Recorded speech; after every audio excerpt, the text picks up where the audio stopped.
Good morning students. हम nucleophilic substitution reactions जो है उनको स्टडी कर रहे थे। हमने उसमें SN1 SN2 मैकेनिज्म देखा, उसके बाद हम एग्जांपल्स कर रहे थे जिसमें हमने दो एग्जांपल्स पढ़े थे। फर्स्ट जो था वो था रिएक्शन विद एक्वस NaOH और KOH, और तो सेकंड था वो था हमारे पास रिएक्शन विद एक्वस KCl। आज हम पढ़ेंगे reaction with AgCl। Reaction with AgCl अगर हम देखें RX आपके पास एल्कोहल है, इसकी रिएक्शन अगर हम करवाते हैं AgCl के साथ, तो यहाँ जो प्रोडक्ट बनेगा वो होगा RNC plus AgX alkyl isocyanide. यहाँ जो प्रोडक्ट फॉर्म होगा वो अल्काइल आइसोसाइनाइड होगा। अब ऐसा क्यों हो रहा है, उसका रीजन हम देखेंगे। तो उसका रीजन है AgCl जो है, देखो हमारे पास KCl था, यहाँ के और CN के बीच में जो बॉन्ड था वो आयनिक बॉन्ड। कैसा बॉन्ड था? Ionic bond. तो एक्वस सॉल्यूशन में वो ब्रेक हो गया K पॉजिटिव में और CN में, लेकिन यहाँ जो बॉन्ड होता है AgCl में, ये होता है हमारे पास कोवैलेंट बॉन्ड। कैसा होता है? Covalent. Therefore, it does not dissociate. Therefore, it does not dissociate to give Ag positive and Cn। तो ये डिसोशिएट नहीं होगा Ag पॉजिटिव में और Cn नेगेटिव। इसलिए अब देखो यहाँ नाइट्रोजन के ऊपर lone pair of electrons present है, तो नाइट्रोजन को अब इलेक्ट्रॉन्स यहाँ से अटैक करना पड़ेगा। पहले तो कार्बन कर रहा था अटैक R के ऊपर, अब कौन अटैक करेगा? नाइट्रोजन को करना पड़ेगा। क्यों? क्योंकि अब तो C जो है वो अवेलेबल नहीं है अटैक के लिए। Therefore nitrogen attack on alkyl group and form RNC alkyl isocyanide. कैसे होगी रिएक्शन तो देखते हैं। इसका मैकेनिज्म अगर हम देखें तो वो कैसे होगा। आपके पास है RX, और हम रिएक्शन करवा रहे हैं AgCl के साथ। इसके साथ रिएक्शन करवा रहे हैं AgCl के साथ। क्या होगा? आपके पास X बाहर चला गया, ठीक है, और नाइट्रोजन जो है वो किस पे अटैक कर देगा? R पे। तो आपके पास क्या प्रोडक्ट बनेगा? AgCl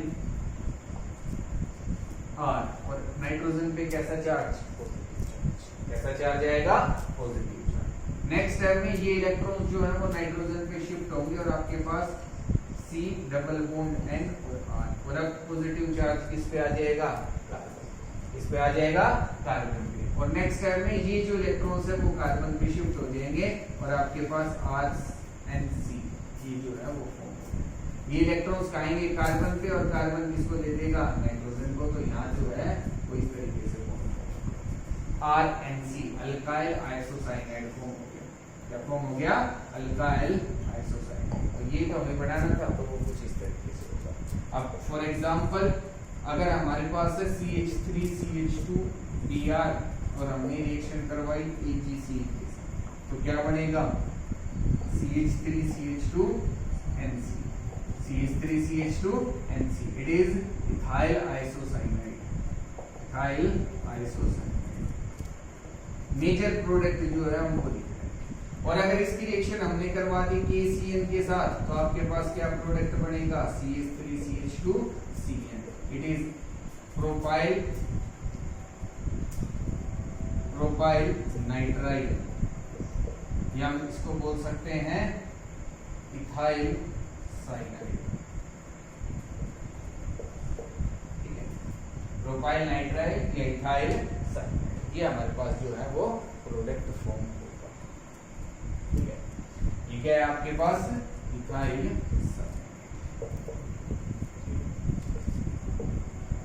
होगा आपको इथाइल साइनाइड, या आपके पास इथाइल साइनाइड। तो ये हमारे पास रिएक्शन है AgCl के साथ। इसके साथ है AgCl के साथ। इससे पहले हमने रिएक्शन पढ़ी थी KCl के साथ। अब नेक्स्ट रिएक्शन हम पढ़ते हैं KSH और RSH के साथ। तो वो रिएक्शंस देखते हैं क्या। नेक्स्ट रिएक्शन है reaction with aqueous KSH। RX reaction हम करवाएंगे एक्वस KSH के साथ। तो ये ब्रेक होगा K positive and SH negative. जैसे KOH था वैसे ये O की जगह हमने अब सल्फर ले लिया S। यहाँ से X जो है वो इलेक्ट्रॉन लेके बाहर और SH इस पे अटैक कर देगा और आपके पास RSH फॉर्म होगा and it is alkyl thiols form. हम सिंपली लिख सकते हैं थायोल्स। क्या फॉर्म हो जाएंगे? थायोल्स। अगर ROH होते तो हम इनको बोलते हैं एल्कोहल्स। ये एल्कोहल फॉर्म हो गया। तो इसी तरीके से ये हमारे पास क्या फॉर्म हो जाएंगे? थायोल्स। फॉर एग्जांपल आपके पास है CH3CH2Cl और इसकी रिएक्शन हमने करवाई KSH के साथ, एक्वस KSH। तो आपके पास जो प्रोडक्ट बनेगा वो होगा CH3CH2SH प्लस यहाँ KX भी बाहर जाएगा तो यहाँ KCl बाहर आएगा। ठीक है, तो इसको हम बोलेंगे इथेन थायोल। क्या बोलेंगे? इथेन। ये रिएक्शन भी हो सकती है। देखो ये हमारे पास न्यूक्लियोफाइल है, एक न्यूक्लियोफाइल दूसरे न्यूक्लियोफाइल को रिप्लेस कर रहा है, उसकी जगह आ गया। यहाँ भी R के साथ पहले कौन सा न्यूक्लियोफाइल था? X, अब वो बाहर चला गया तो कौन सा आ गया? SH। ठीक है, तो ये है न्यूक्लियोफिलिक सब्स्टिट्यूशन रिएक्शन। तो ये तो रिएक्शन होगी रिएक्शन विद KSH। अब देखेंगे reaction with RSH। Next reaction है RSH के साथ। इसके साथ है RSH के साथ। तो आपके पास है RX और इसकी रिएक्शन होगी RSH के साथ। तो ये जो है वो ब्रेक होगा RS नेगेटिव में और H पॉजिटिव। ये किस में ब्रेक होता है? RS नेगेटिव में और H पॉजिटिव में। X जो है वो इलेक्ट्रॉन लेके बाहर, अब इस पे कौन अटैक करेगा? RS negative. देखो X इलेक्ट्रॉन लेके बाहर जा रहा था, X पे नेगेटिव चार्ज और R पे हमेशा पॉजिटिव चार्ज आएगा। तो इस पे कौन अटैक करेगा? पॉजिटिव पे, जिस पे नेगेटिव चार्ज होगा तो ये अटैक करेगा। और आपके पास यहाँ जो प्रोडक्ट बनेगा वो होगा RSR। R और ये किसके साथ जुड़ेगा? S के साथ, और उसके साथ क्या जुड़ा हुआ है? R। तो RSR फॉर्म हो गया। ठीक है, और इसके साथ RH और क्या और क्या फॉर्म हो जाएगा आपके पास? HX। क्या फॉर्म हो जाएगा? H और X। ठीक है, तो ये जो फॉर्म हुई इनको हम बोलते हैं थायोईथर्स। क्या बोलते हैं? थायोईथर्स। ROR जो है वो ईथर्स होते हैं।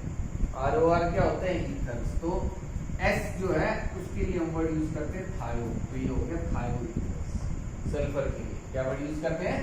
थायो। तो थायोईथर्स। फॉर एग्जांपल आपके पास है CH3CH2Br और इसकी रिएक्शन हमने करवाई CH3CH2SH के साथ।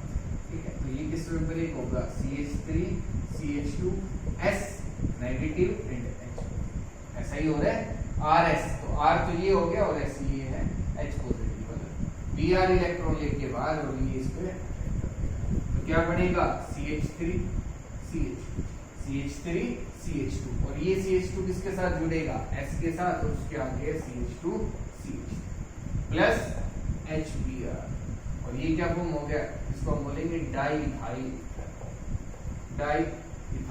थायोईथर। ये कॉमन नेम। कैसा नेम है? कॉमन नेम है। और अगर IPC के नेम की बात करेंगे तो वो होगा इथाइल थायोईथेन। इथाइल थायो। ये ज्यादा वो करने की जरूरत नहीं, जस्ट आपको याद रखना है। एग्जांपल आप ये लिख सकते हो डाइइथाइल थायो। ठीक है, जब आपके पास RSH परसेंट है। क्या परसेंट है? RSH। ठीक है, तो ये रिएक्शंस हमने देखी KSH के साथ, RSH के साथ। नेक्स्ट जो रिएक्शन है वो है RO नेगेटिव Na पॉजिटिव के साथ। क्या है? नेक्स्ट रिएक्शन है reaction with RO negative Na positive. It is sodium alkoxide. क्या बोलेंगे इसको? Sodium alkoxide. ठीक है, कि आपके पास है RX और इसकी रिएक्शन हो रही है RO नेगेटिव Na पॉजिटिव के साथ। ठीक है, तो ये तो एक्वस सॉल्यूशन में अलग हो ही जाएंगे। ये तो पहले से ही हम दिखा रहे हैं कि RO नेगेटिव और Na की ऑक्सीजन पे नेगेटिव चार्ज और Na पे कैसा चार्ज है? पॉजिटिव। X इलेक्ट्रॉन लेके बाहर और ये ऑक्सीजन इस पे अटैक कर देगा तो क्या बनेगा? R और ये किसके साथ जुड़ेगा? O के साथ। और ये O किसके साथ जुड़ा हुआ है? R के साथ। तो ROR प्लस NaX। तो ये क्या बन गया? ईथर। फॉर्म हो गया ईथर। तो यहाँ हमारे पास ईथर्स फॉर्म। क्या फॉर्म होंगे? ईथर्स। फॉर एग्जांपल आपके पास है CH3CH2 Br, CH3CH2 Br, और इसकी रिएक्शन हो रही है CH3CH2O नेगेटिव। तो आपको क्या करना है, दोनों को अलग कर देंगे, CH3CH2O नेगेटिव और Na, यहाँ से Br इलेक्ट्रॉन लेके बाहर और ये इस पे, तो आपके पास क्या बनेगा CH3CH2O CH2CH3 plus NaBr plus NaBr, and it is diethyl ether, diethyl, या इसको हम बोल सकते हैं इथाइल, इथॉक्सी इथेन, क्या बोल सकते हैं इथॉक्सी। ये सब हम आगे सीखेंगे इनकी नोमेनक्लेचर, कि आपके पास ईथर्स की नोमेनक्लेचर कैसे की जाती है, आपने +1 क्लास में भी पढ़ा है, ठीक है। अगर आप ध्यान नहीं है तो आगे जब हमारे पास चैप्टर आएगा जिसमें हम ईथर्स के बारे में पढ़ेंगे, उसके अंदर हम सीख जाएंगे कि ईथर्स की नोमेनक्लेचर कैसे की जाती है, ठीक है।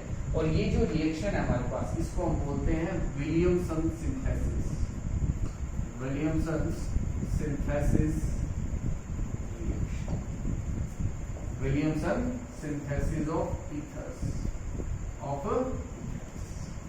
विलियमसन सिंथेसिस ऑफ ईथर्स, मतलब एक नेमिंग रिएक्शन है विलियमसन सिंथेसिस, जिसमें हमारे पास ईथर्स फॉर्म होते हैं।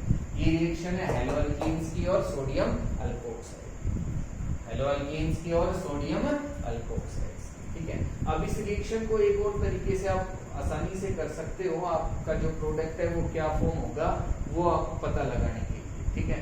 जैसे फॉर एग्जांपल अगर आपके पास है CH3CH2Br, ये है, और हमने रिएक्शन करवाई CH3O negative Na positive, CH3O negative Na positive. तो अब आपको क्या करना है इसके अंदर, जब आपके पास इस तरीके से आ जाए एग्जाम के अंदर, या इसको एरो पे लिख दे, बताओ क्या प्रोडक्ट बनेगा, तो कंफ्यूजन ना हो उसके लिए बहुत अच्छा तरीका है इसके अंदर। क्या करेंगे, ये जो आपको रिएक्टेंट एक और दे रखा है, ये जो सोडियम अल्कोक्साइड, ये जो भी आपको रिएजेंट देगा, इसको उल्टा करके लिखो कि OND, और इधर क्या कर लिया हमने और NaBr को बाहर निकाल दो, NaBr को बाहर निकाल दो, और जो बच गया उसको लिख दो। तो क्या बच गया CH3CH2, CH3CH2, और उसके आगे क्या है O, और फिर क्या है CH3, ये प्रोडक्ट बन गया, and it is methoxy ethane, methoxy. आगे देखेंगे कैसे नेमिंग करते हैं, ठीक है। आप तो जस्ट आप समझ लीजिए कि रिएक्शन कैसे हो, ये सब बाद में आपको आ जाएगा आसानी से, ठीक है। तो ये रिएक्शन थी हमारी सोडियम अल्कोक्साइड की, काफी इंपॉर्टेंट रिएक्शन है, जब हम पढ़ेंगे ईथर्स तब उसके अंदर इस रिएक्शन को देखेंगे, काफी इंपॉर्टेंट रिएक्शन है ये, ठीक है, एग्जाम में पूछी जाती है कई बार। तो आज हम इतना ही करेंगे, ये जो रिएक्शंस है इनको आपको अच्छे से करना है। अब इसके आगे की जो रिएक्शंस है वो हम नेक्स्ट क्लास के अंदर करेंगे। इन रिएक्शंस में कोई भी डाउट रहे तो मेरे से पूछ लेना, थोड़ा थोड़ा ही करवा रहा हूँ, ज्यादा नहीं करवा रहा, ताकि आपकी कोई भी डाउट रहे वो क्लियर हो जाए। मैं और भी करवा सकता हूँ, लेकिन फिर ये कि डाउट्स आपकी बहुत ज्यादा हो जाएंगी या क्लियर नहीं हो पाएंगी, ठीक है। तो आपको समझ में आए, आप कर पाओ, मैं इतना ही करवा रहा हूँ, ठीक है। तो इसमें कोई भी डाउट रहे तो मेरे से पूछ लेना, ठीक है। Thank you.